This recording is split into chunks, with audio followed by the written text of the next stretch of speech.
Right now, in the heart of Redmond, Washington, a bit of a war is raging. Leadership at Xbox studios like Double Fine, Compulsion Games, and Ninja Theory are fighting for their studio's existence. And that's because right now, they just look like lovely, juicy line items on Xbox's planned budget cuts. They want to make those cuts in favor of just funding more of the biggest, safest, most franchise-friendly games. And they're not the only studios who are a bit worried. Under new Xbox CEO Asha Sharma, a developer can quite literally reveal a big game in a showcase one week, and then the very next week be closed down.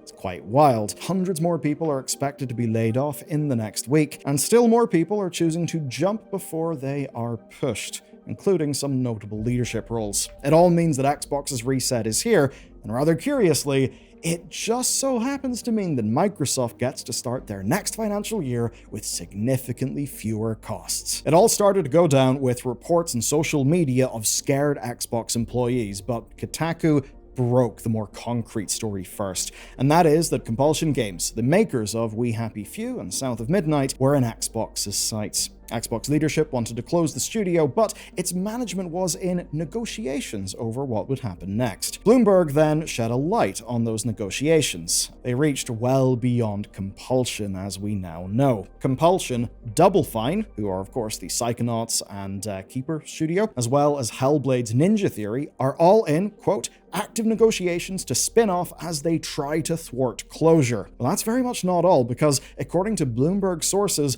other studios are in Xbox's crosshairs as well, and that only adds weight to the closure rumors that have been circling around Dishonored and Deathloop's Arkane Lyon. In all of these cases, the expectation is essentially the same though. Even if these studios can buy themselves out of Microsoft or be spun out, as say Toys for Bob was able to manage, they'd be unable to operate at their current scale. And that's because their recent games just have not made enough money over the long term. Staff at these studios are already told to start looking for new roles, and that's because the studios just could no longer promise them a future. The Verge's sources then spelled out a bit more of the details here. Xbox made a decision on at least one of these studios, and that is Ninja Theory. It would be closed unless its leadership could find an external buyer. Now, of course, that's the very same Ninja Theory that last week announced their new game. And it seems like it was a game, at least per my impression, that was kind of designed to counteract the criticisms of the past. The game they just announced seems to be more gameplay focused, but maybe that won't matter. None of these studios, to be clear, were involved in making Xbox's biggest, most financially successful games. They are not making the, quote, industry-defining franchises that Xbox leadership specifically said they needed to fund better, and they said that in the memo that they put out to staff last week. You see, under the old leadership, things were a little bit different. These studios weren't really meant to be doing those big blockbusters. They were meant to be building out new IP, essentially riskier bets that could pay off in the long run. They were also, of course, winning awards here and there, Compulsion very much among the award winners. And together, they were at least giving Game Pass subscribers a brand new first-party Xbox game pretty much every quarter as the whole big pipeline of all those studios that Spencer & Co. acquired began to build up and finally start shipping content. So what they represented was potential, little sparks that could grow into something big. And here's the funny thing. I just said a bunch of words there, right? About the little sparks that can grow into something big. And you may think, oh, that's just you being idealistic and woolly. Oh no, those are the words of Xbox's very own chief content officer, Matt Booty. He said them this year, and you know what? He's a man who doesn't come off great when you compare his current words and actions to his past words and actions. The very first interview that Asha Sharma and Matt Booty gave after taking over Xbox was to Windows Central. And in this interview, they talked up how important the studio portfolio was. And they specifically called out, well, those portfolio studios and their games as being essential things to what Xbox could offer players. We cannot lose the ability to have those places where little sparks can grow into something big. The creative environment that lets us take bets and creative risks has to be a part of Xbox's culture.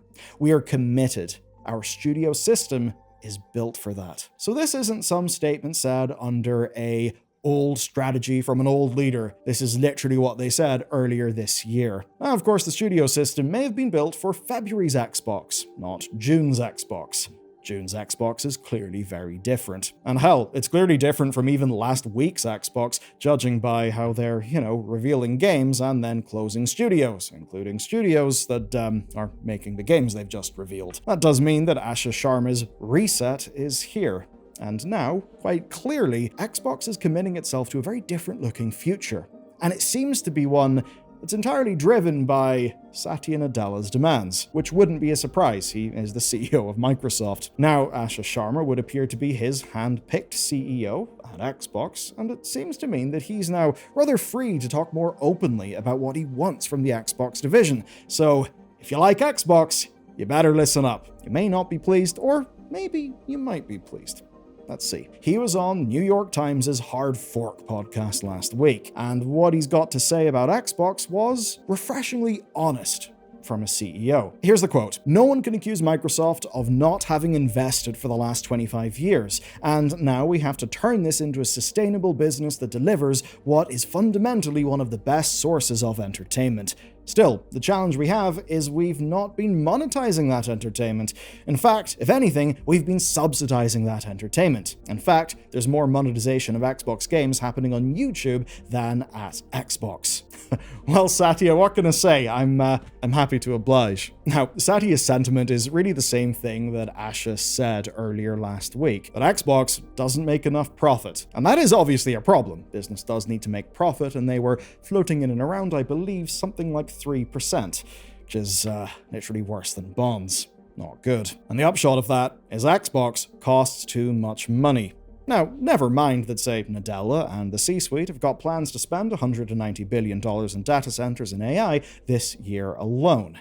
No, never mind that, because Xbox must pull their own weight by making sure they're spending less and also making sure they're earning more. Now, we've already seen reports from the information that Microsoft's C-suite is looking at where Xbox fits within the wider company and whether that means spinning them off or selling them. And what that means is that these studio closures are just the beginning, and the wider impacts are actually already starting to show across the company, and it starts at the top. As flagged by the game business, the head of Xbox Game Studios, Craig Duncan, has stepped down within 2 years of taking the job. Before that gig, he was an executive at Rare, and in this gig, his job was basically overseeing many of the different studios that are now in danger of closing. He left at the same time as Xbox Game Studios Chief of Staff Louise O'Connor. Neither person said why they were leaving, but it's really not that hard to connect the dots. I mean, they both walked right before, and I mean right before, all this stuff kicked off. And I think we can all understand why they would resign, even if it is a sort of token gesture that wouldn't really change anything. Maybe it's the sort of thing that's just, done in principle. You see, there is an expectation that even if studios aren't being closed, that significant layoffs are very much still coming, enough to get Xbox's spending to a level where Sharma and Nadella can actually be happy about things. So to summarize things so far, there's a bunch of studios they no longer want, and it seems to be the case that if those studios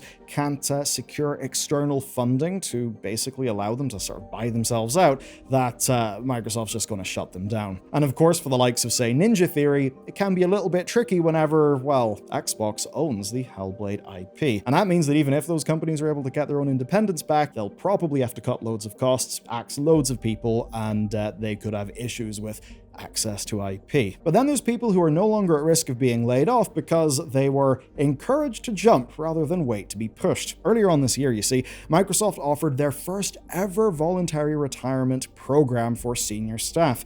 It targeted 7% of their US workforce. And the logic here is really simple. Senior leadership costs more in both salaries and compensation. Plus, if they allow themselves to be bought out, it is better press than, of course, it being a layoff. What we've now learned, as spotted by Destin Legary, is Xbox senior leadership at studios like Mojang are now being offered to take similar terms and are actually taking them. And I don't think anyone can blame them for doing that. They'll get a decent enough deal as they go out the door, and it'll all happen in a way where they've got this crazy little thing called security and predictability in their circumstances, which is at least one of the benefits of going of your own accord and taking up one of these deals. Though while that's good for them, it's almost certainly really quite bad for us, because losing all of that experience and leadership is going to hurt Xbox as it plans whatever comes next, which I think is going to be building a new future out of the rubble of the old future that the previous bunch were trying to sell us on. Take a look at this image. It's a fun image. It's what Xbox looked like 4 years ago.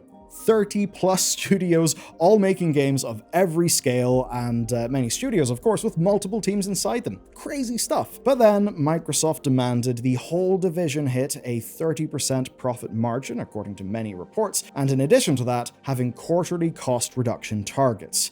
Studios like Toys for Bob or Tango Gameworks were released and did end up being able to survive. There's been great news with Toys for Bob. We're getting Spyro back, which is pretty sick. As for Tango Gameworks, well, I don't think anyone really likes Krafton, who are the bunch that acquired them, but still, I'd say we all wish them the best.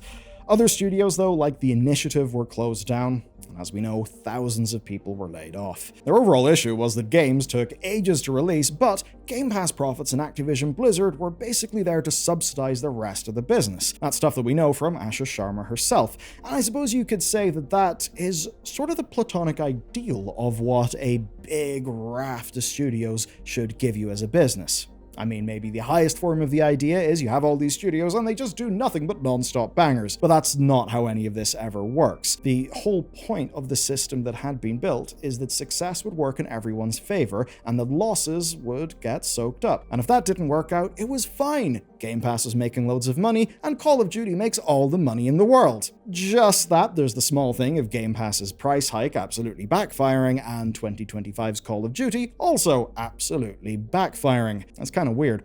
The first year since that big, studios image where the pipeline was starting to flow as we saw AA, AAA, and indie scale games all get released in this constant stream, that was all going on, and 2026 onwards would have been the same.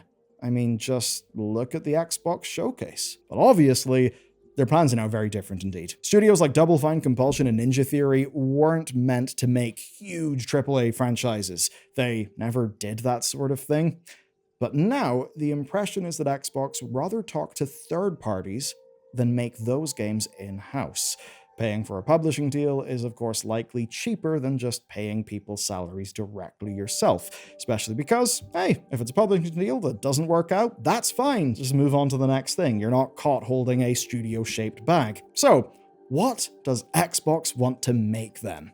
Well, Xbox wants to make the, quote, industry-defining franchises that Asha talked about. Now, Windows Central's reporting suggests that this basically means more Fallout, sooner Fallout as well, of course, all in time to capitalize on the show's success, but we don't just have their reporting. The information backed that up and then said that the demands were going further, that it would mean Halo, Elder Scrolls, and more. So you can basically see the way the tide's turning here.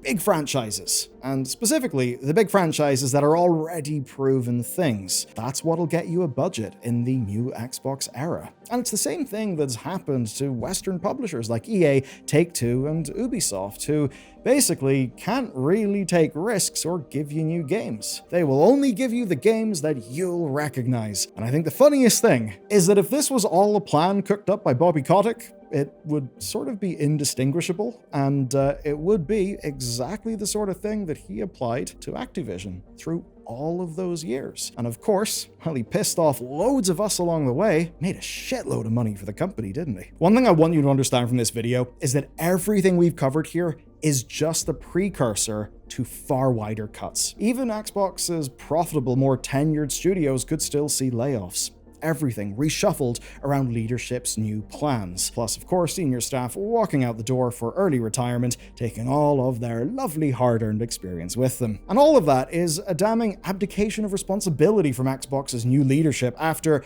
a decade of buying up developers. It's that sort of thing. Are they holding themselves responsible for the actions of past leadership? On a personal level, probably not. Asha probably sees herself as coming in and cleaning up someone else's mess. That will, of course, be very little comfort to anyone who finds themselves on the bad end of these changes. And of course, for players, on top of all this stuff, it's a breach of trust.